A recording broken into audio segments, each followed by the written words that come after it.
Assalamualaikum warahmatullahi wabarakatuh. Jadi hari ini Amira mau bertanya langsung tentang keresahan hati Amira kepada Gurunda Ustadz Hanan Artaki. Jadi Pak Ustadz, gimana ya caranya kita menyikapi ketika orang yang kita pikir dia itu baik banget ke kita, dan orang itu adalah salah satu orang yang paling kita sayang, tapi ternyata di belakang kita dia memfitnah kita, Pak Ustadz. Kalau misalnya kita difitnah sama orang yang kita nggak kenal atau nggak deket-deket banget, mungkin nggak terlalu sakit hati, tapi ini tuh difitnah sama orang yang kita percayai dan kita sayangi. Contohnya mungkin bisa diartikan seperti pasangan, keluarga, atau sahabat dekat. Gimana ya caranya Pak Ustadz menyikapinya gitu? Terima kasih Pak Ustadz. Kak Amira dan teman-teman sekalian, Abu Bakar adalah salah satu di antara umat Nabi yang paling solih. Bahkan kalau ditimbang imannya Abu Bakar di satu timbangan, lalu iman semua umat Nabi di timbangan yang lain, maka imannya Abu Bakar lebih berat.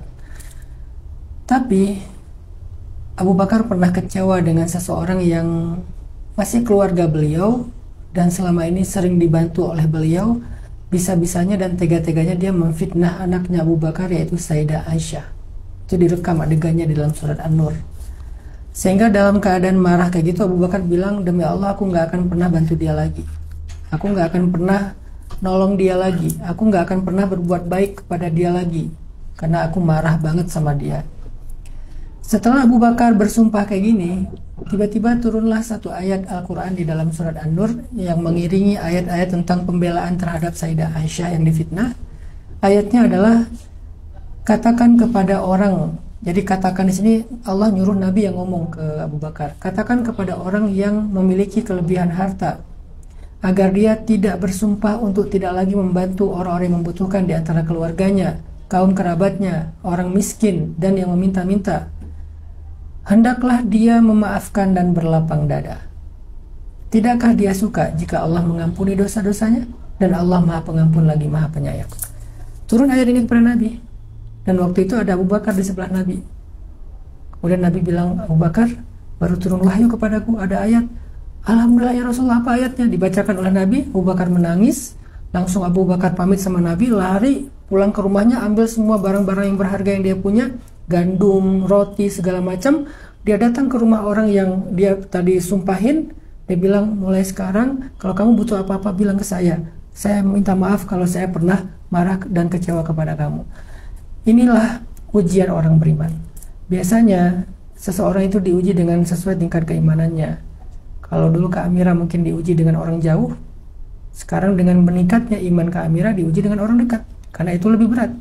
Maka itulah yang menjadi kayak sesuatu yang menyemangati kita. Oh, Abu Bakar itu diuji bukan dengan orang yang dia nggak kenal, bukan dengan orang yang dia nggak tahu, yang mungkin cuma ketemu sekali udah gitu hilang gitu kan.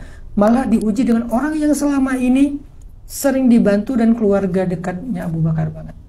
Semoga itu jadi sinyal dari Allah, Kak Amira itu sekarang imannya udah di level tertentu. Pasti nggak mudah, memang pasti nggak mudah. Abu Bakar aja sempat kesandung kan dengan sumpahnya, tapi balasannya juga nggak kecil.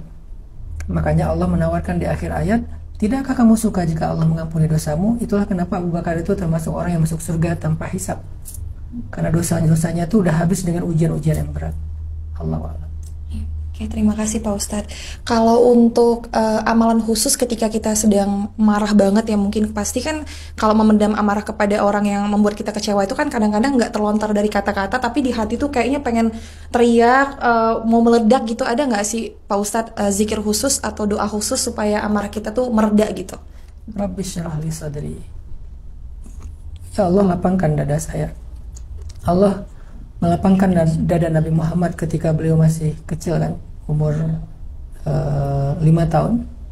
Nabi di dalam sebuah pengasuhan ibu susunya, Allah mengutus 2 malaikat untuk membelah dada Nabi. Dan sejak itu dada Nabi selalu terasa sejuk walaupun dengan segala macam cela dan caci maki.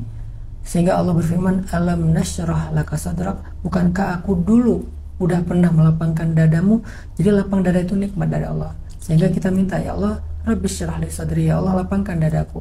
Kalau ada waktu-waktu mustajabah doa, baca Rabbi syrah li sadri. Ada kesempatan berdoa, Rabbi syrah li sadri. Itu amalan yang bisa membuat kita lebih legowo, berdamai dengan rasa kecewa. Siap, terima kasih Pak Ustadz. Izin nanya lagi boleh nggak? Tapi dikit doang itu kan doanya kan Robi Shorli Sodri wa Yassirli Amri. Kalau memang untuk melegakan hati baca lengkap atau itu aja Pak Ustadz? Sesuai kebutuhan. Kalau hanya masalah lapang dada, Rabbi syrah li sadri cukup. Oh boleh dipotong. Doanya tuh panjang banget sebetulnya. Rabbi syrah li sadri wa yassir li amri wahlul 'uqdatam min lisani yafqahu qawli waj'al li waziran min ahli Haruna akhi ushdud bihi azri wa asyrikhu fi amri kay nusabbihaka katsira wa nadhkuraka katsira innaka kunta bina basira. Itu doa yang lengkap. Oh. Tapi kan yang terkenal di Indonesia Rabbi syrah li sadri wa yassir li amri wahlul 'uqdatam min lisani yafqahu qawli. Itu juga sebetulnya nggak lengkap. Sesuai kebutuhan aja. Karena kebutuhannya tentang lapang dada ya udah Rabbi syrah li sadri cukup. Oh, boleh berarti ya sesuai kebutuhan. Makasih Pak Ustadz. Sama-sama. Alhamdulillah.